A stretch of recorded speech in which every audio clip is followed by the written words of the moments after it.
This week's episode brought to you by the Korean government. Don't worry about it and just do it. 친구 집 가서 밥 먹어야지. 친구 집 가서 밥 먹어야지. Are you kidding me? All right, hello everybody. Thank you for joining us again for About That Podcast, episode 14, week 13 of the actual fantasy football. Joining me always is my main man, Luis Cruz. How are we doing today?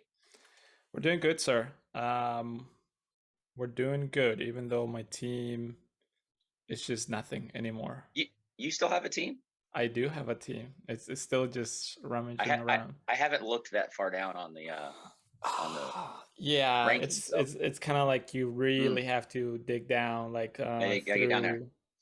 Through garbage and then through like historical garbage, and then this is my worst season ever, I think. Is it? Yeah, I'm average usually. Yeah. It's just, I think we talked about this the other day, is how are you worse than Cassal's team? Because Cassal's been devastated by injuries. I mean, to his credit, he's been hanging in there, but his team is looking rough. You have some pieces. So I don't know.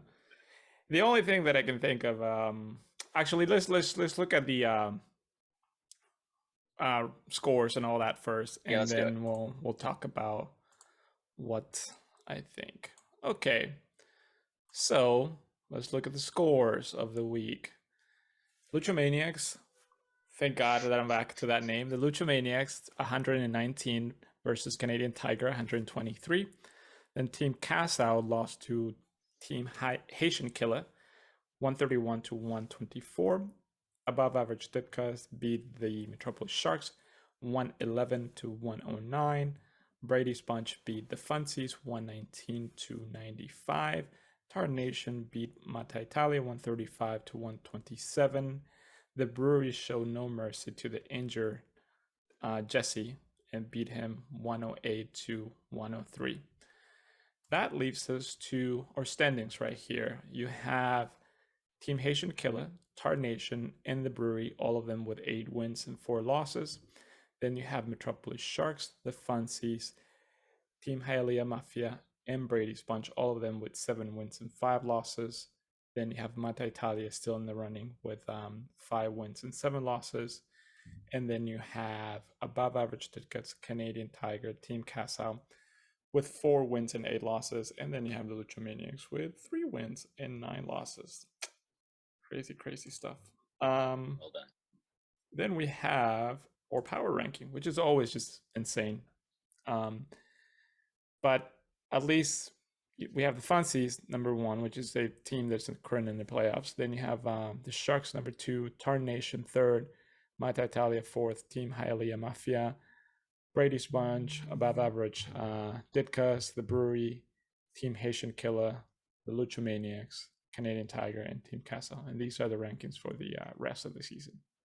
Now, I will say they're not as crazy as they have been in the past. Actually, I don't necessarily disagree with any of that. It's kind of reflects some of the lineups, and maybe not the record-wise, but the people on the team. So myself and Haitian Killer, I think, should have moved down with the injuries that we have. So Funsies has been winning, coming on strong. So yeah, I don't disagree with those. Yeah, I think they're definitely better this time around, but there's still some weird stuff there. I think there are teams that are like Mata Italia, who's kind of just right at the edge of being in the playoffs. She's 4th, so meaning I wonder if that means that if she gets into the playoffs, she becomes kind of like a true contender. Yeah. Now, with showing the rankings and all the power stuff, it's kind of interesting that all the teams that there, and you'll get into it in a second, is nobody has clinched the playoffs. You notice that? That is correct, sir. All the way from the first team to, I guess, the 8th team, including Mata Italia, they all could still get into the playoffs. So that's very interesting. And like you said, the teams that are or in the playoffs at the moment, they could be out of it as well. We'll see what happens. We still have 2 games left. This week is actually a repeat of the rivalry week. So that's an interesting thing where I think the first time that we play against our rivals, it was still kind of everything was new, or everybody still had hopes. Like now we know how the season went. Like we know, for example, that that the Fancies is going to play the Luchomaniacs, and the Luchomaniacs is literally the worst team in the league. But we knew that in week 4. No, we didn't know that in week 4. At least I didn't know that. So at this point, the only thing that's left is kind of like screwing the Fancies' opportunities to get into the playoffs. Yeah, that's which your ammo. I guess. I mean, it's I'm gonna put my team, and my team is gonna go there and play. They're gonna do their job as they're supposed to. But I don't know if that means that anything. I mean, for me, it doesn't mean anything. It means it could mean something for her if she loses, but otherwise, it's of course, yeah. You could play the spoiler. So it is definitely going to be close. It's a big week for me and Ricardo. I got to beat Ricardo. I don't want to lose to him twice in a row or twice in 1 year, and it's big implications actually because we have those 2 buys. So whoever wins this is almost assured one of the buys for the head-to-heads matchup. So big week for Ricardo and I. Which is, before you move on to that, which is also very interesting, because when we did the whole rivalry week and stuff like that, I looked at the stats and all that, and I figure you and Ricardo were kind of like the truest sort of rivalries. Like you could say Ricardo, Originals. Jesse, maybe, but then all the other ones are kind of just like not real rivalries. But then with you guys are both tie with 8 and 4 wins. You're both kind of like fighting for something. So this rivalry, it's like a big deal again, like on this week. Yeah, I think it's just because we also had started the league together. So we've been playing for quite some time. So anywho, with our next topic is we had the prize week this week, and not only did Mr. Tarnation win the prize week, he also made the move of the week and has really increased his team 2 ways. One, Cook going down. He's been holding Madison on his bench for the whole year, so that is paying off mightily right now. And the move he made with John Q, getting Fournette. Not only does Q lose Fournette, he loses $20. And he has DK Metcalf on his team now, which seems to be a shell of himself with Russell Wilson trying to throw the football. So Rob has really made out this last week. So his team's looking pretty tough. So shout out to Rob and Q. You never know. Who knows? Yeah, I mean, I'm sorry about Q's team, because he also lost CMC. So that's right. Gee, yeah, he must not be having fun at the moment. Yeah, and like you said, Rob wins the $20 because Fournette put 40 points, I think. He threw 40 on you. Yeah, so that's a big deal.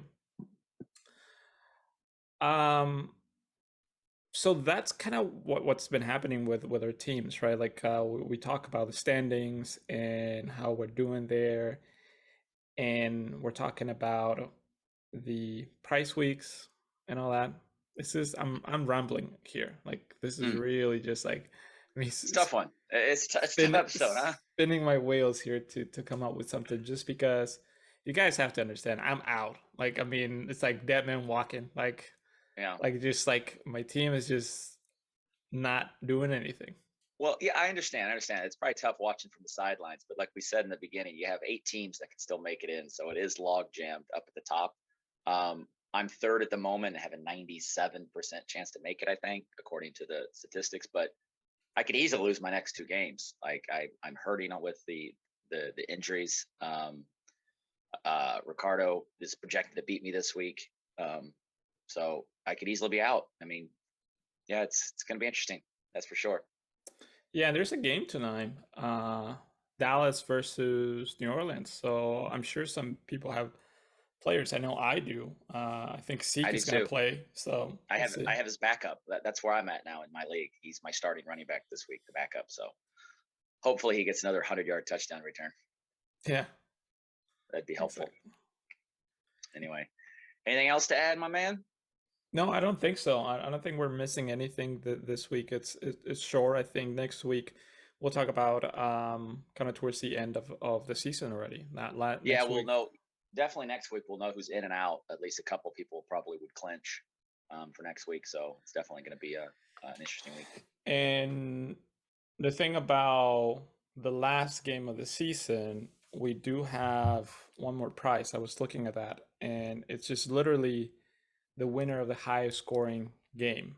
So when you add up both numbers of both teams, whoever wins that match gets the money. All right, sounds good. Yeah. So thank you for tuning in, and see you guys next season for the Luchomaniacs. You're already on the next season. It's a rebuilding year. You're already on to next season. I love it. We do get, first picks, right? Next year. Is that what it is? There's randomly assigned. Yes. Oh, damn it! Yeah, I forgot. You don't want CMC. Oh, right, yeah, guys. I don't want CMC. No. All right, guys. See you later. Bye. All right. Hello. Jesus. Okay. Hello. All right. Hello. Fucker. All right. Throw this on here.